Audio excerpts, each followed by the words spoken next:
Ladies and gentlemen, please welcome Suzanne DeBianca, Executive Vice President, Corporate Relations, Salesforce. Hello, everyone. Is this on? Well, I'm Italian. I'm pretty good at shouting. There we go.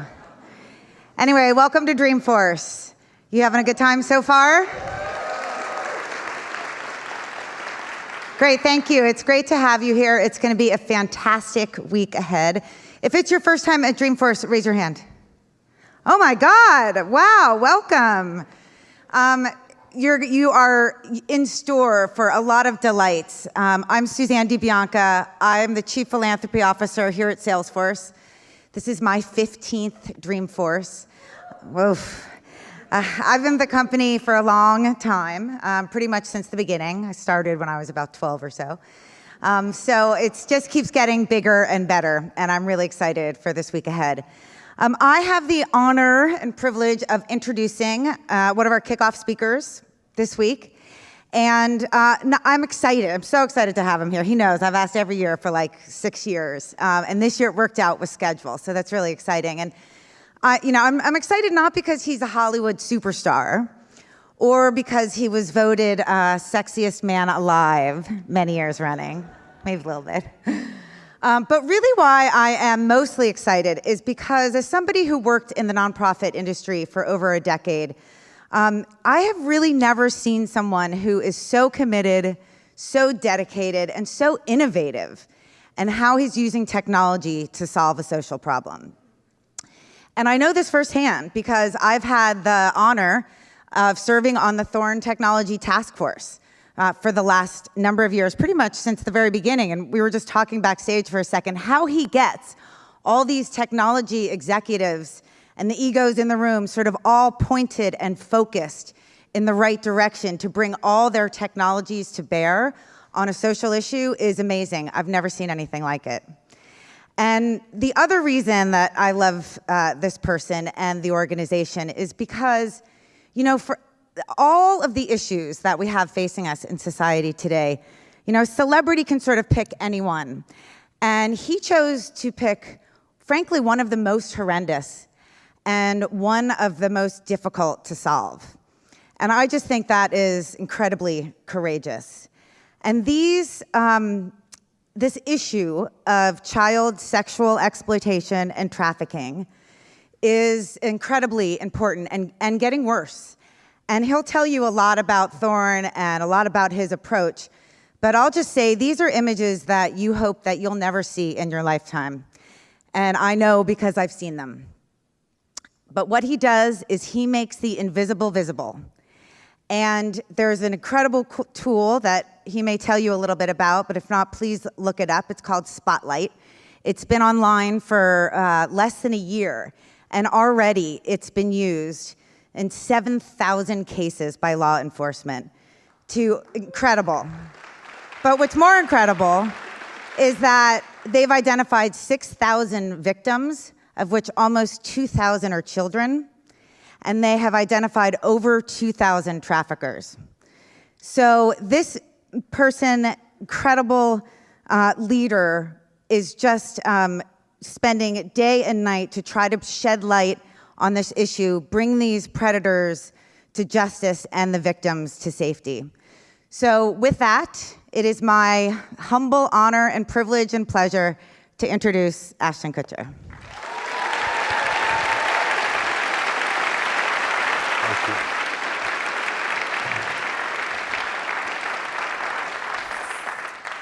Thank you. Thank you. This is pretty cool. I'm honored to be here. I'm excited to be here. And I want to say thank you to Mark Benioff for annually reaching out to me to come and do this. And I want to say thank you to my wife for telling me that she's got the kids today and I can. I'm beyond excited to be here. I'm beyond excited to talk about Thorn. My only regret in being here is that tonight I'll probably miss the favorite part of my entire day every day, which is reading or telling a good night story to my daughter.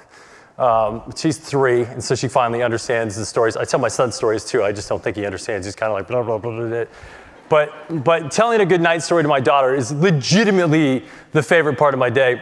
And I told her this morning that I was going to come here and talk to some people. And she's like, well, what are you doing? Like, why are you not going to be home tonight?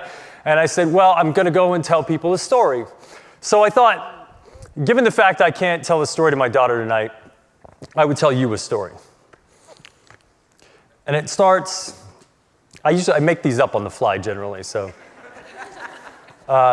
Once upon a time, they all have to start once upon a time. If it doesn't start once upon a time, she's like, Dad, start over. So once upon a time, there was a princess, and the princess's name was Maria.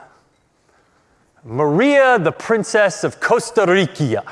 I always like try to throw some geography in there with wherever it's at. And Maria was the proudest princess of her castle. And she had a king papa and a queen mama. And every night when Princess Maria would go to sleep, King Papa and Queen Mama would tell her, you are the smartest, you are the brightest, you are the bravest, the most beautiful princess in all of the kingdom. And one day, King Papa and Queen Mama invited their friend to come and live with them. They'd known him for years. And he was the Duke of Costa Rica. And he came into the family and he was wonderful. And he helped take care of everything. And he offered any time possible that he would help take care of the princess. And so the mama and the papa trusted the Duke to take care of the princess. And then one day, the Duke said to Princess Maria, you are beautiful, you are brave, you are intelligent, and you are smart. But the way that he said it was a little bit different. And then he touched Princess Maria in a place where people aren't supposed to touch Princess Maria, and said, if you say anything, you're going to be in big trouble. And Princess Maria was scared. And then it went further. And he started to abuse Princess Maria. And he posted hundreds of images of Princess Maria on the internet. Hours of footage of Princess Maria being abused. And from age 4 to age 9, any moment the Duke had, he took advantage of this girl. This is not a fairy tale. This is not even a tale. This is the true story of Princess Maria. And she's not alone. It's happening all over the world, every single day. And it's hidden beneath a cloak of fear. I was asked to come here today to talk about technology as a force for good. But I don't think I can do that because I don't believe it to be true. I don't think that technology is any more a force for good than it is a force for evil. People like to give technology credit for all kinds of things. Look at all this good it's creating. Look at all that it's building. Look at the diseases that it's solving. And then they also like to blame it. We've become a nation, we've become a world of blame and victimization. And now we're blaming technology because we don't want to point the finger at each other. But it's technology. That's the radicalization of terrorism. That's technology's fault. The proliferation of child pornography, that's technology's fault. Even the political climate. I mean, we're at each other's throat, but that's social media. That's technology's fault. We like to blame technology. But technology isn't a force for good or a force for evil. It's just a tool. It's an extraordinary tool. Don't get me wrong. It allows us to do super high targeted focus on whatever it is that we're working on. It allows us to collect data and actually evidence around what it is that we need to do. It allows us to exact and multiply our effects in the world in extraordinary ways. It allows us and has changed the way that we see time, space, and motion because of the efficiencies that it creates. But it is not the force for good or the force for evil. That's you. You are the force for good or the force for evil. When a carpenter builds a house, if they build a house that stands for 100, 1,000 years, nobody gives credit to the hammer. If that same house were to fall in 3 days, no one would blame the hammer. It's just a tool. You are the force for good. And the only question that we have to ask ourselves is, how good are we? How good are you? What are you willing to sacrifice in your life? What convenience are you willing to give up in order to create the good that you want to see in the world? And is there a problem in the world that you see, that you may have had no part in creating, that you want to be responsible for? I was confronted with this question. I confronted myself with this question. Because I look at the good fortune I have in my life and I thought, I have to do something. And then I saw a Dateline special. And there were these young children in Cambodia, 4, 5, 6, 7, being raped by tourists for profit. I thought, this is crazy. I mean, come on, this is only happening in this third world. This can't be happening here. Like, what? This is crazy. And then I decided, let me just scratch beneath the surface. And I found this. 75 million unique searches for child pornography in the United States. 75 million. And this is just the United States. It's a giant problem. There are 150,000 ads that are posted on the internet every single day trying to sell a human for sex. Many of those are children. There are millions of images that are transferred daily of child abuse material. And it's daunting. And you look at it and you go, and I thought to myself, do I want to be that guy that shows up at the accident and I've got my cell phone and I'm recording it as it happens? Or am I the guy that puts down the damn cell phone and goes and helps the people that are hurting? I want to be the person that puts down the phone. I want to be the person that steps up and goes, I don't know what I can do. I'm an actor. I don't know what I'm going to do, but I'm going to do something. And so I decided to do that. And what I found was, as we investigated further, there were many sick people. And they're sick, make no mistake. I don't think anyone's pure evil. But there are sick people in the world that are the force for evil. And they're equipped with extraordinary technology, and they're really, really smart about how they do what they do. And they leverage this tool as a force for evil. And on the other side of the equation, there were these extraordinary people, good people, the force for good. But they just didn't have the tool to fight back. And so I found some more good people. And when I'm saying there were a lot of people, there are 30 companies that have helped us on this, over 315 engineers, 5,000 law enforcement officials, all standing on the sidelines using arcane tools to do a really big job. So I found this group of people, and I said, do you want to be a force for good? And they made the sacrifice. They all could go out and get some high-paying job doing some extraordinary thing. They all could get the accolades every day, all day, because they're that good. And I said, do you think we could build a tool that this force for good could use? And so we built a tool. And we built another tool. And we built another tool. And the numbers that were quoted have since been updated.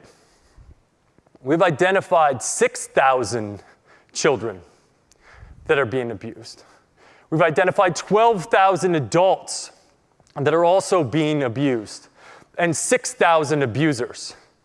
We're operating in 19 countries with 5,000 law enforcement officials using the tool and 21,000 investigations, and it's working.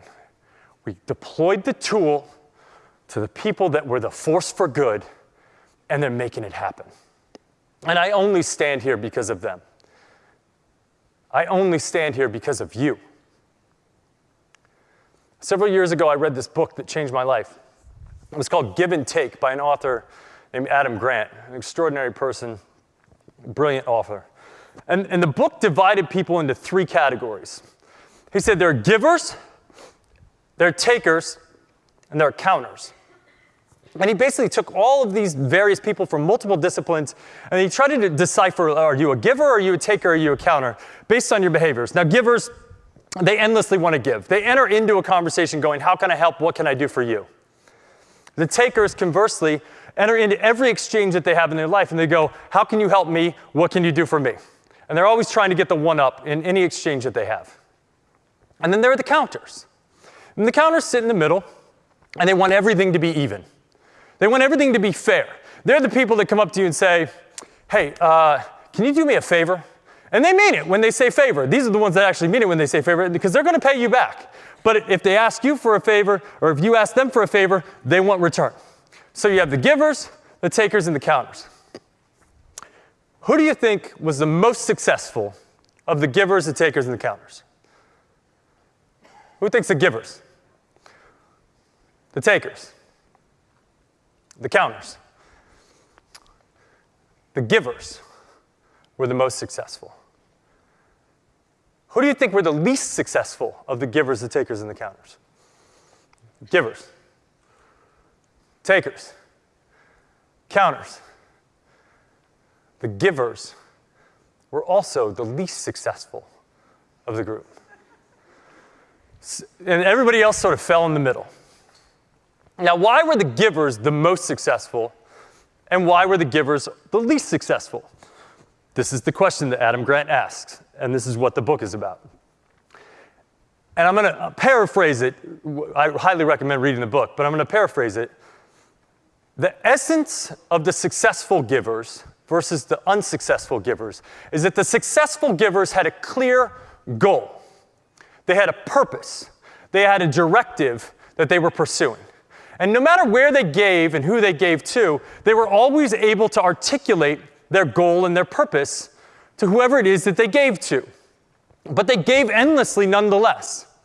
The difference is that when Newtonian physics came into play, and every action had an equal and opposite reaction, and people wanted to give back to them to say thank you, they knew where to channel their thanks. That was the difference between the givers that were successful and the givers that were unsuccessful. So I've articulated my purpose. The question is, what is yours? And can you find it? And can you follow it? I have to end the story. Princess Maria. She's in Costa Rica. She's been abused for 5 years. There's a law enforcement officer, works for Interpol, French officer, now living in Australia. And one day he gets this tool. And this tool helps him index the dark web. And he finds Princess Maria. And today she is safe. And today the Duke is in a place where he cannot hurt more children.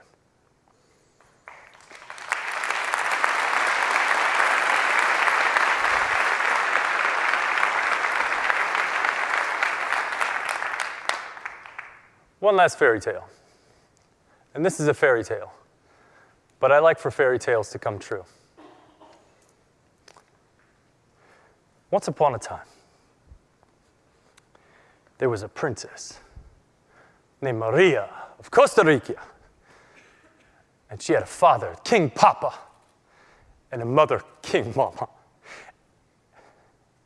And they loved her. And one day they invited their friend, the Duke, to come and stay with them. And the Duke took a liking to Princess Maria. And he posted one photo of Princess Maria to show his friends who his next victim would be.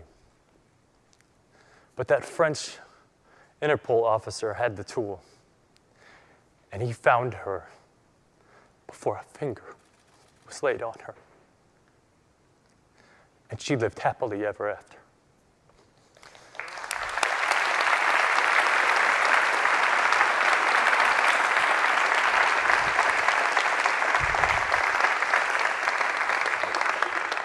So my last question is, how can I help you? We have some time for some Q&A. So if anybody'd like to ask a question or ask for help, I'd love to talk to you. I think we have 2 microphones coming. Step up to the mic and we'll have a chat. I was going to tell jokes, but... Thank you so much for sharing this. I was just curious if you have shared this tool with International Justice Mission. They've been around for a long time, and we give to them locally, and I feel like they maybe aren't quite connected, but could Yeah, we have. expand. We're actually, so we have several tools that we've launched. One of the biggest tools is a partnership that we have where we can take a look at search results and get data like this, well, data like what was up there, and detour those folks. And the good news about this is that we actually look at the folks that are abusing people as people that are sick. And we're not trying to arrest our way out of a problem. And we have extraordinary click-through on our retargeting ads that are actually driving people that have this illness to actually get help. That's one of the tools. Another tool is we index a lot of ads for sex that are selling sex, and we try to run algorithms against them to determine where the children are, and then prioritize caseload for law enforcement. And the other tool is a dark web tool that we just launched recently through the DARPA MEMEX program. And that tool, I believe, is being launched internationally. A lot of the stuff translates differently because people have different places where they go for these various things. But the dark web tool, we look at that. We look at the dark web as like the front lines, right? So any images, the really good guys, the really crafty folks, they go to the dark web first because it's the safest place for them to operate. We actually I don't know if I won't say it. I think we've made some real headway just recently with that. But yeah, we're launching internationally in a lot of places, and we are working with those folks. Hi, Ashton. How are you? My name is Evan Lowe. I'm a state legislator from Silicon Valley, and I'm hoping that I'll be able to give this bracelet to you. I went on a delegation to Cambodia from a saved trafficked child who in turn make bracelets to get them out of poverty. I know that you've done a lot of advocacy in Washington, D.C., but it'd be great to get continued engagement in the state of California. Might you have some ideas for state activism with respect to this issue? Well, I think first and foremost, it's turning on law enforcement. Most of the tools that we create are actually going directly to law enforcement in some capacity and actually making sure that they have the budgets to get their job done. Usually these departments are very, very understaffed and very underutilized. So making sure that they have the budget to get it going. All the software that we're giving away statewide is free right now, and we've built it and funded it from some extraordinary generous people that are the force for good, but making sure that they're funded and equipped to actually deal with the problem and keep it at bay. I mean, I don't think we're that far off, and this is pretty lofty, but I don't think we're that far off from actually suppressing a lot of this stuff to a degree where it's going to be hard to find, which I think will be extraordinary. But at the state level, the other thing that you can really look at is foster care. One of the largest inbound streams for trafficking is foster care. There are a lot of kids that are in the system, they get lost in the system, and they end up finding an avenue for somebody finally says, I love you to them. And in many cases, it's a trafficker or somebody looking to abuse them. And if you want to really get in front of it, I would take a really hard look at the foster care program, the way that it rolls out, the way that those kids are dealt with, the way they're tracked, and who's taking care of them. It'd be great. Thanks, man. Thanks, Evan. Cheers. Hi. Hello, my How's it name going? is Swella, and my question is, how do you help the survivors? Because I know after a while, like after they're rescued from the situations, I know that they go through a lot of mental issues that's going on, and also a lot of physical abuse and like, probably PTSD. And like, how do you help them after they're rescued? Because they might still be reliving the same nightmares. Yeah, the recidivism rates are really bad. Evan can probably help you more than I can. In so much as you want to talk about underfunded, the number of beds that are out there for people that are survivors of the situation, it's really abysmal. And oftentimes, a lot of these kids end up in foster care, which then sort of recycles the issue once again. Early on in the life cycle of thorn. I went and met with all of the folks from in India and US and around the world that are doing the survivor work. These people are extraordinary. And any help that people can give them, they beyond appreciate. One of the ideas that I have, and we haven't acted on it yet because we just don't have the resources to date, is actually finding a way, tools like what Salesforce has at their disposal to actually make these facilities state-of-the-art from a technology perspective. So they're squished for man hours of people to actually help these folks, and their budgets are tiny. But finding out a way that we can actually deploy enterprise software into those organizations and get them operating as efficiently as we possibly can, I think has to be like one of the top priorities. And we've started talking about it internally and talking about what we can possibly do on that front. Thank you. Yeah, you're welcome. Thank you. Hi. Hi. First of all, your actions are inspiring, so thank you. You shared that you wanted to put down your phone and actually do something. Can you share what motivated pursuing this avenue? Yeah. The put down the phone thing, I gotta tell, every time I see someone at an incident or an accident holding the phone, recording it, and not helping the person, I want to like knock the phone out of their hand. I'm like, what? I was in Budapest this summer and there was someone dying of a drug overdose on the ground and no one wanted to touch the person. I'm like, stop recording it. Like, go call 911. It makes me crazy.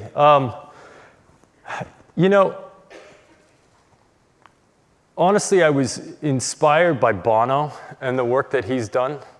I just think he's such an extraordinary human being. And, what's Bono's business taking on AIDS? And it just, at that point when he did, it was a problem that no one wanted to touch. And I saw this, and the minute I kind of got underneath it, there were a lot of really extraordinary people that the goodwill was all there, right? No one's going to argue that it's okay to sexually abuse a child.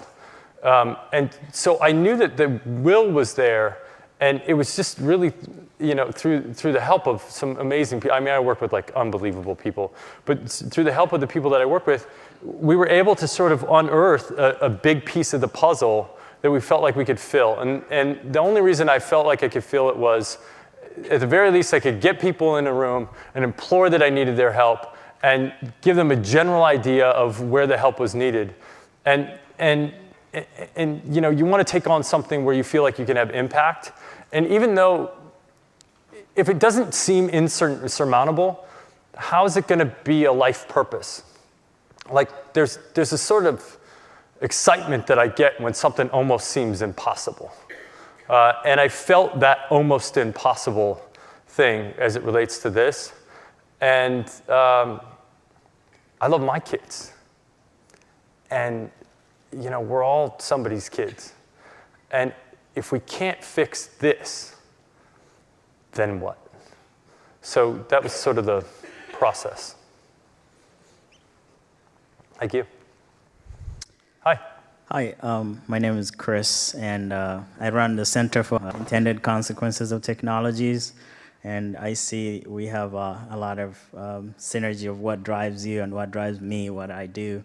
So my question to you, can you share a little bit about the kind of work you're doing in places where technology is still picking up, in places like the African continent and others?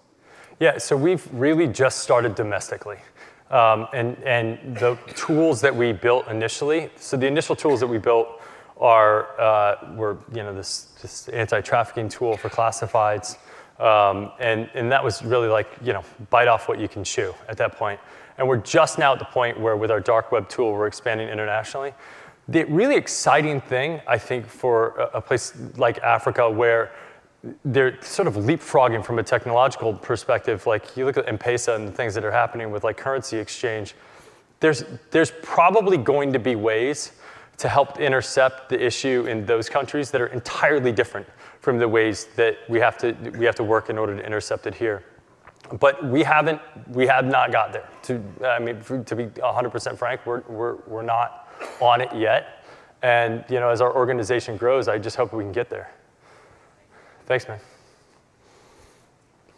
Thank you so much for sharing this. I'm actually Tercio from Brazil, and I've been in Ciao. two relationships with two girls who have been abused. One as a child, and another one when she was an adult. And the second one, she couldn't manage to do anything about it. She was so afraid, and when I saw that, it killed me inside. So what do you think we, and I'm including myself, can do to help people who doesn't want to get exposed with these things that happen in their lives? Like to help the individual that you're friends with, or to help people around the at world. large? No, I'm not talking about my friend, because it's just an example of how much of these people feel. They feel a fear so great, they can't do anything. Yeah. And so what can we do to help them when they are in this situation? So I think there's a bunch of things. I think the first thing is there's a broken nomenclature around this issue in a large way.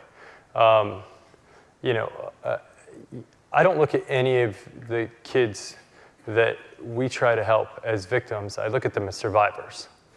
And I think that like starting there is a really good place. I think like starting with the way you know, we as a society look at prostitution. When you realize that the average age of entry is 13 years old, it changes the way you perceive it. And I think it really starts there. And then it's the long haul back, right? Like somebody took their soul, reached inside of them, and took it from them.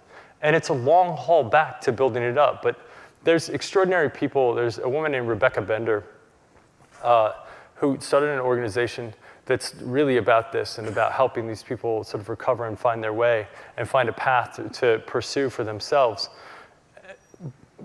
I think it's about giving these folks opportunity. I think it's about treating them with civility and dignity. And I think it's about all of us waking up and going, this is a real problem. These folks are really affected. And us as a country and as a world looking at the mental health issues, and there's a mental health issue that happens when you have that kind of trauma. And I think looking at them in real ways and treating it in a real way and treating mental health as something that we have to pay attention to and not sideline in the way that we look at healthcare. Like, it's a real thing. Like, it's probably maybe one of the biggest things. And I think that we have to put that pressure on ourselves, not on politics, not on government, because it never happens. And we're not going to be a victim to them either. We have to put the pressure on ourselves to make that a priority in our society. And when we do that, these people will find help, and it'll be readily available. And as an individual, take it on to find one of these organizations and go help them out and work with them and help advocate for it, because I think it can happen. I think it just takes people like you to make it happen. Be the force. Thank you. Yeah, brother. Hi, I'm Zoe. I'm a high school senior, and I was wondering what you think about the younger generation getting involved and how we can help, because I think it's easy to assume that, like, as a teenager, I can't make a difference. So I was wondering what you thought. Don't ever assume that. Ever assume that. Like that, and don't let any of your friends assume that either. I mean, so the first part starts with like having the conversation, right? Because all of these survivors that I'm talking about, the ones that are they're like the 150,000 survivors that are out there being sold every day, they all have friends. And part of it's about having the conversation. And a lot of parents don't know how to have the conversation with their kid about these things, right? But if you have a conversation with your friends about it, it's a different conversation. It's like the sex talk. Like nobody, the kid, I don't, mom, dad, no, I don't. But if you're having it with each other and you're having a conversation about like how to treat each other with dignity and how to like care for each other with dignity, and that, yeah, you know what, I'm 16, 17, 18, I'm gonna have sex. And that's gonna, like, I am gonna have sex. And you know, when I'm with my partner, I want them to treat me with love and compassion and care. Because the way these things happen, it's a slow process, but it's probably happening potentially to someone that you know. And if you're having a conversation in and amongst each other, that's like ground zero, right? And you guys are brilliant at talking to each other about this stuff in the same way I was brilliant in talking to my friends about it. And so that's like number one. Number two is We had a student council project of kids in schools that were like starting their own organizations within their schools that are working on this stuff. That's something that can be done. There are colleges across the country that have their own organizations internally on trafficking. That's something that you can get involved in. And there are probably organizations in your town, in your city, in and around that if you just do a tiny bit of research, meet them halfway, just get to where they are, they would love your help. And so you got it. The key, here's drive.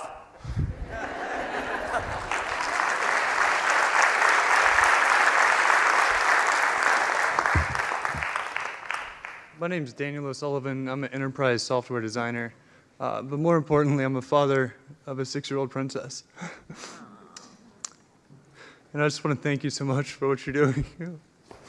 And I apologize, I preemptively came up here and I didn't read the screen, but I would like to pledge my time and my talents and my gifts.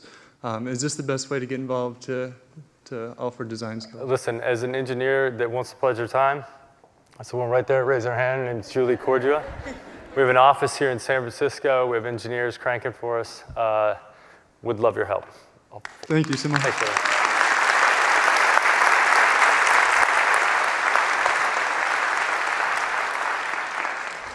Hi. Hi, my name is Tiffany. Nice to meet you. Thank you so much for your inspirational talk. It was also kind of emotional for me because I'm a mom of 2 very young children, and this is something that's constantly on my mind, like how do I protect them? And to know that this is out here as a resource, I think is incredible.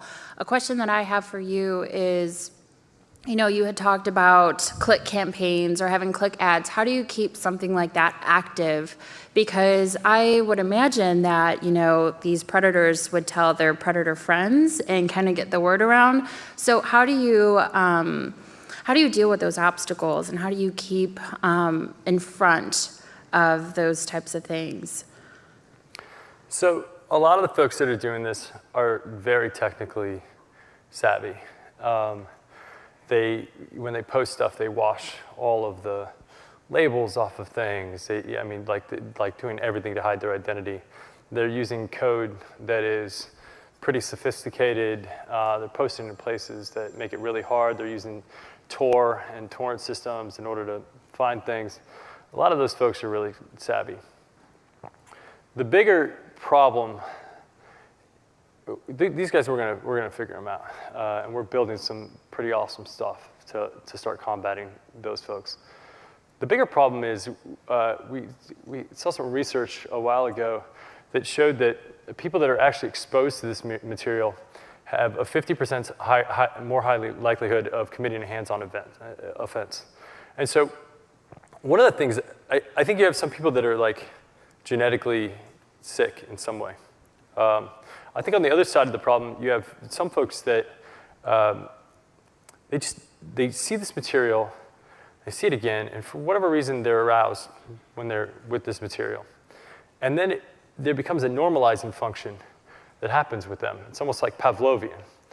And I think the key for us is for those types of folks, let's see if we can steer them in a direction where they're not going to intercept this material at an early age. One of the donors in our foundation, he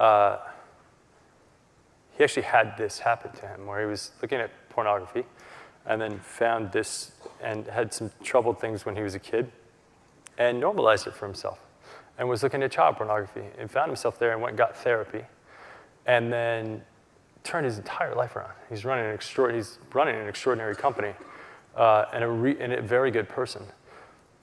I think that a lot of the retargeting stuff that we do is really to help that person. The person that has, for whatever reason, normalized this behavior and is now sort of searching, and, you know, there's a bunch of search terms for this stuff that are variable search terms that we wash and rebuild all the time. It's really to say, hey, you know, we started with like a threatening effort, right? Where it was like, I know your IP address, this is where you live, we got you. And our ability to do anything about that was zero. Like the minute they saw that, it was done, gone and off on some other pathway, making them smarter, technically smarter. And then we work with some psychologists to reframe the way that we approach these folks and to say, hey, we're here to help. This is a number you can reach out, you can get help, you need help.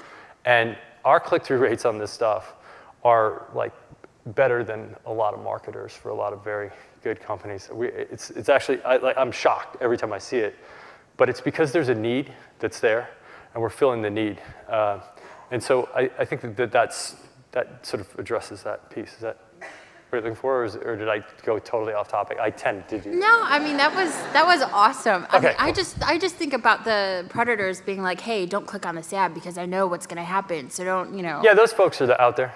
Oh, okay. And the reason why we're doing what we're doing is we have to constantly be getting smarter than them. And the reason why our organization will probably be around for a while is because we consistently have to get ahead of the trend.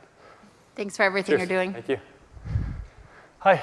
Hi, my name is Pascal. I work for Tony Chocolonely, and that is a Dutch company. 1 second. So last questions here, because I'm out of time, and somebody's going to grab me by the neck and drag me off. So. I work for Tony Chocolonely, and that is a Dutch chocolate company, and that is not founded to sell a lot of chocolate, but actually it's founded to eradicate child slavery and Awesome. human trafficking from the African cocoa plantations. Awesome. And they were actually using Salesforce not to sell more chocolate, but to build a community of people who support our mission. And I was wondering, do you have any tips for a small social enterprise to create awareness about the topic? Because so many people don't know about the existence. How small? How much money do you have? Not so much. So let's say 500,000 euros marketing budget. So the first thing that I would do, so the story that I told, I don't tell often, but it's a small room of people, and I felt like it sort of needed to be unearthed in some way. What we've really tried to focus on is the idea that kids should be allowed to just be kids.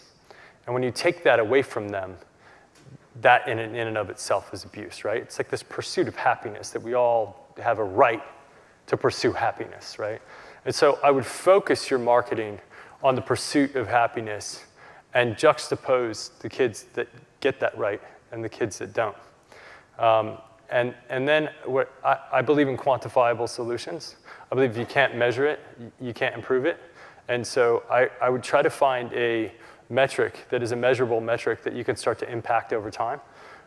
Because I think people get behind and support momentum in success.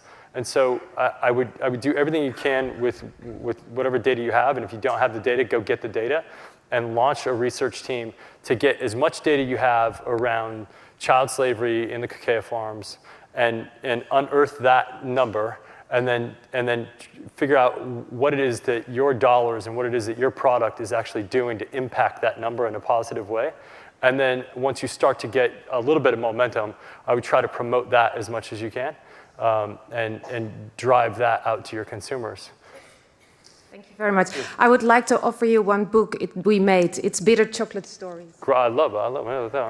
I got books and bracelets. I mean, you ask people for help. You see what happens? It's like, thank you so much. Thank you.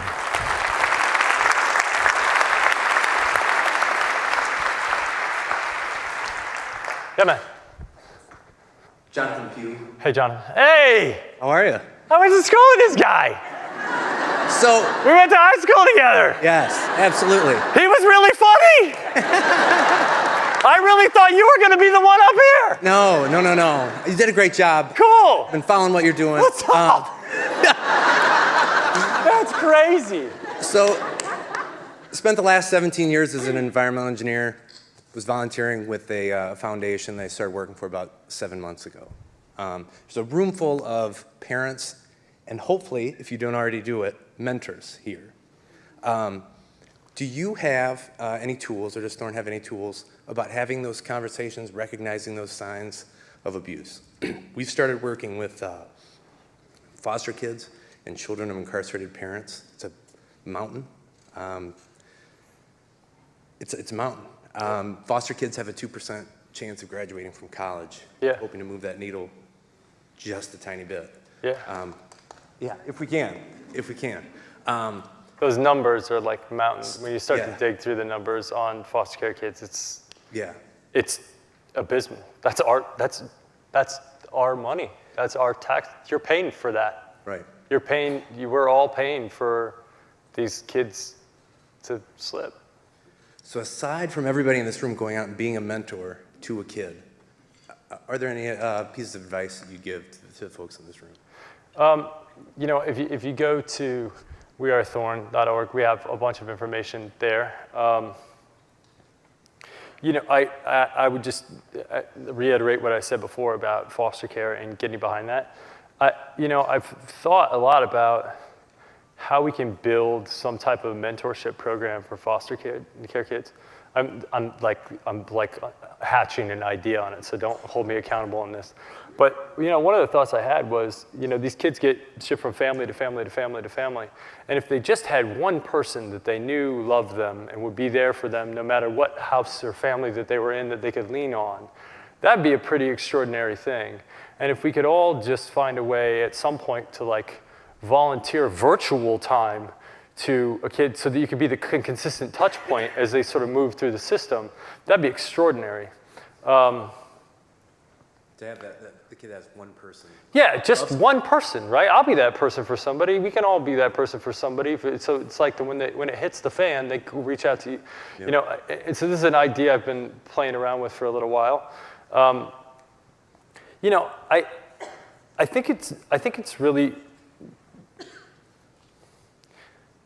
part of it's like shifting culture, right? Shifting culture out of sex being this like dangerous bad thing to talk about. You know, it's like I think our MPAA is like just abusing society on a regular basis. It's this regulation body that's set to like sit in front of entertainment and make sure that people are getting things that aren't going to affect them in awful ways. And suddenly sex becomes is a taboo thing. You can't one boob in a movie and it's like it changed the rating, right? And like sex is this just like somehow like awful thing. And meanwhile, violence is just abundant and everywhere. And so, you know, I think we have to make some cultural shifts about the way that we talk about sex with each other and with people. And I think like that on the ground level, I think is a very, very big thing. And then I think that you know, making sure that your school, I actually think schools are extraordinary distribution centers for knowledge around this area. And like imploring the school that your kids go to be able to have conversations around this topic. I think it's super valuable. And I don't think that we do it enough because it's a religious crossover issue in a lot of ways. But I think that this topic should be on the school docket.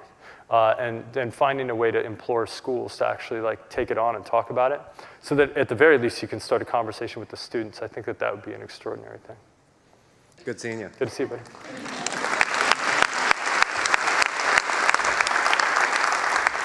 Last question and then I gotta roll. Am I out? That's your cut. See, look, I got the hook. But I don't actually have a hook. Thank you guys so much. But thank you guys so much for coming. Enjoy your Dreamforce. Thank you, Ashton.